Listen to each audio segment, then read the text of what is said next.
Hi friends, welcome back to మైంటీస్ of facts. పాములను గోనె సంచులలో నింపి ఈ పెద్ద పెద్ద కంటైనర్లో వేసే దృశ్యం ఏ దేశానిదో తెలుసా?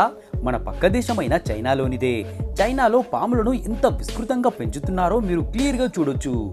అక్కడ జనాలు తమ ఇళ్లలో పాములను పెంచుతూ ఆ పాముల స్కిన్ ఇంకా వాటి విషంతో సహా ప్రతిదీ అంతర్జాతీయ మార్కెట్లో $1000లకు అమ్ముకుంటున్నారు.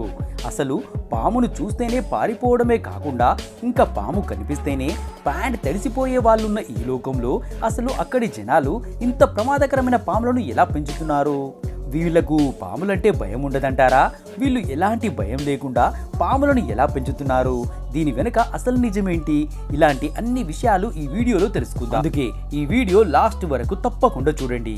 ఇంకెందుకు ఆలస్యం, స్టార్ట్ అవర్ వీడియో. ఫ్రెండ్స్, నకిలీ వస్తువులు తయారు చేసే చైనా గురించి మీకు ముందే తెలుసు అనుకుంటా. ఈ దేశంలో పండ్ల నుండి కూరగాయల వరకు ప్రతి దాన్ని ప్లాస్టిక్ తో చేసే వాళ్ళున్నారు. వాళ్ళను మోసం చేస్తూ చైనాలో నకిలీ వస్తువులను తయారు చేసే వ్యాపారం ఎంతగా పెరిగిందంటే ఒక్కోసారి మంచి వాటికి నకిలీ వాటికి తేడానే కనిపించదు. మీకు అనుమానంగా ఉంటే ఒక్కసారి మీ కళ్ళ ముందే నకిలీ క్యాబేజీ ఎలా తయారు చేస్తున్నారో చూడండి.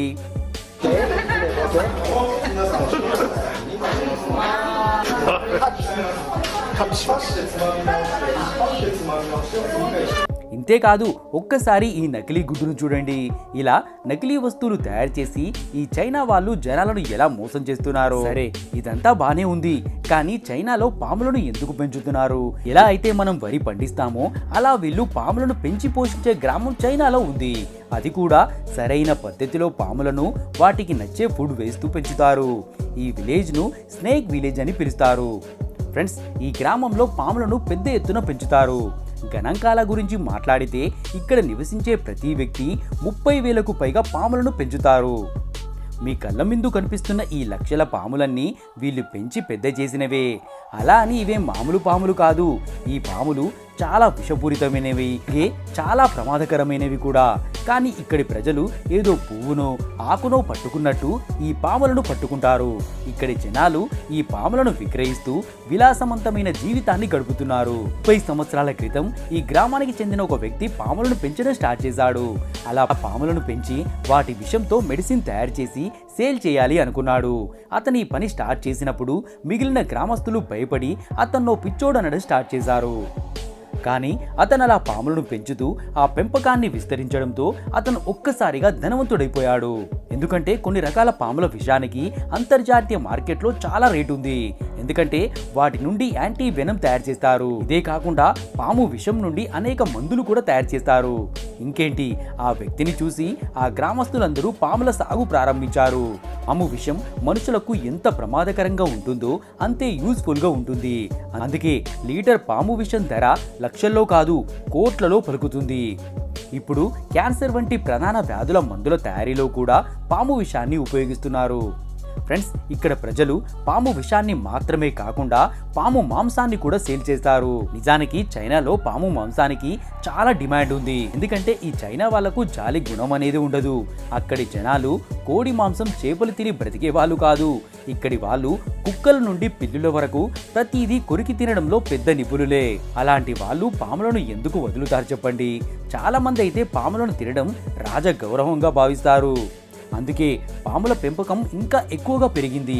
అలాగే ఇంటర్నేషనల్ మార్కెట్లో పాముల చర్మంతో చేసిన వస్తువులకు చాలా ఎక్కువ మొత్తంలో పాపులారిటీ ఉంది.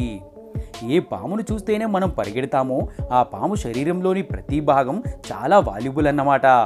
అందుకే చైనాలోని ఈ గ్రామంలో ప్రజలు పెద్ద ఎత్తున పాములను పెంచుతున్నారు. ప్రతి ఏటా ఈ గ్రామంలో 30 లక్షల కంటే ఎక్కువ పాములను పెంచుతున్నారు. వాటిలో చాలా విషపూరితమైనవి కూడా ఉంటాయి. అవి ఎవరినైనా ఒక్కసారి కాటేస్తే వాళ్ళు బతికే అవకాశాలు చాలా తక్కువగా ఉంటాయి. కానీ ఇప్పటికీ ఈ భక్తులు తమ ప్రాణాలను పణంగా పెట్టి ఈ పాములను పెంచుతున్నారు.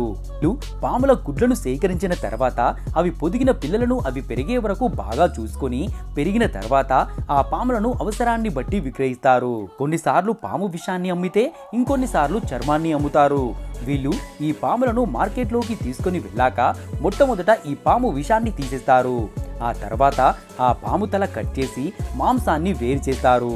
ఆ తర్వాత చర్మాన్ని వేరు చేసి ఎండలో ఎండబెడతారు. మిగిలిపోయిన చర్మాన్ని బ్యాగ్స్ ఇంకా బెల్ట్ తయారు చేసి మార్కెట్లో అమ్మకానికి పంపిస్తారు. మీకు షాకింగ్ విషయం చెప్పనా, చైనా మొత్తానికి కావాల్సిన పాములను ఇదే విలేజ్ నుండి తెప్పిస్తారు. చైనా మాత్రమే కాకుండా అమెరికా, జర్మనీ ఇంకా సౌత్ కొరియా కూడా ఇక్కడి నుండే పంపిస్తారు. ఇక్కడ కోబ్రా ఇంకా పైథాన్ లాంటి భయంకరమైన పాములను కూడా పెంచుతారు. అంతేకాదు భయంకరమైన 5 స్టెప్ స్నేక్ను కూడా పెంచుతారు. ఈ పాము ఎవరినైనా కాటు వేస్తే ఆ మనిషి 5 స్టెప్పులు వేసే లోపే చనిపోతాడు. ఎక్కడైనా ఎంతటి బలవంతుడైన పామును చూస్తేనే పారిపోతే, ఇక్కడి చిన్నపిల్లలు మాత్రం ఈ పాములతో బొమ్మలతో ఆడుకున్నట్టు ఆడుకుంటారు. వీళ్లకు పాములు ఎంత కామన్ అయిపోయాయంటే వీళ్ళు ఒక్కోసారి ఎలుకలకు భయపడతారు, కానీ పాములకు మాత్రం అస్సలు భయపడరు. ఫ్రెండ్స్, ఇది చైనాలోని స్నేక్ ఫార్మ్. ఫ్రెండ్స్, ఈ వీడియో మీకు ఇంట్రెస్టింగ్ గా అనిపిస్తే వీడియోకి లైక్ చేయడం మాత్రం మర్చిపోకండి. అలాగే మా ఛానల్ సబ్స్క్రైబ్ చేసి పక్కనే ఉన్న బెల్ యాక్టివేట్ చేసుకోవడం మాత్రం మర్చిపోకండి. మళ్ళీ ఇంకో ఇంట్రెస్టింగ్ వీడియోలో కలుద్దాం.